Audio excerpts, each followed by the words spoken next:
America's sturgeons are mounting a comeback from the edge of extinction.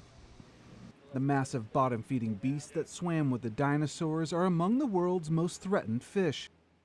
America's 9 sturgeon species and subspecies used to be plentiful in U.S. waters, but they were nearly wiped out by pollution, dam construction, and a caviar rush. So early on in the 1800s, at least in our area of the country, sturgeon were seen as a nuisance species. So they'd get in commercial fishermen's nets and they'd tear up their nets, so they'd just stack them on the shore and let them lay there for waste. Eventually, people found out they're valuable not only for their flesh but also for their eggs, which can be made into caviar. So once that happened, they really got over-harvested. Now scientists are finding sturgeon in places they were thought to be long gone, including Virginia's James River. Oh, there he is. There's another one behind your hand. See his nose right there? Yep, there's 2 right there. Like I said, 30 years ago, I used to swim in this river, but on certain days, you'd see 150 fish float up in a small area, just float up on shore dead. Now, it was chemicals they were pumping into the water. This was a wasteland. It really was when I was a kid. But I had never seen, of all the dead fish I ever seen, I never saw a sturgeon. Factors like fishing bans, stocking programs, cleaner water, and dam removals have been credited for the recovery.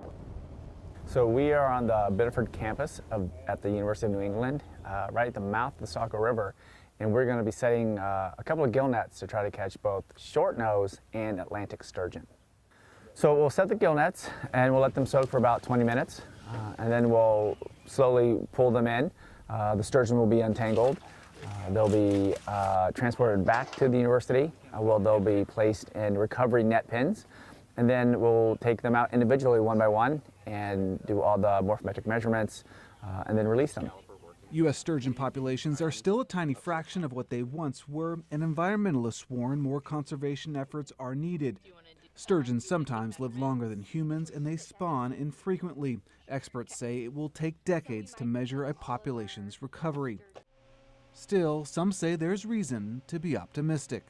We're kind of entering an exciting time in lake sturgeon restoration. We got a lot of work that's been going on stocking lake sturgeon or stocking sturgeon in general, and it takes a long time for these fish to mature and reach spawning age, and some of those stocking efforts, we're going to start hopefully seeing some of these fish returning. So I'm pretty optimistic at where things are heading going into the future with sturgeon.